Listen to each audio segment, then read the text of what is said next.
Today I will show you the semi-automatic perfume crimping machine. When you get the machine, please connect back this air valve.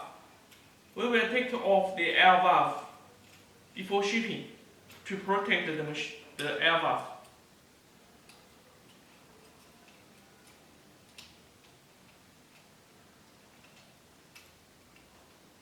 Okay, after connect back, connect 8 mm air pipe and connect your air compressor.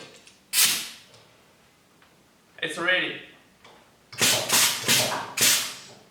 We can do crimping directly, not use the base.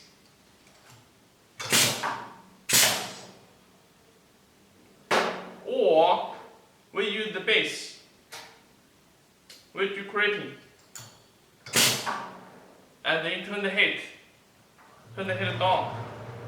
And when you feel the bottle on the base, then it's okay.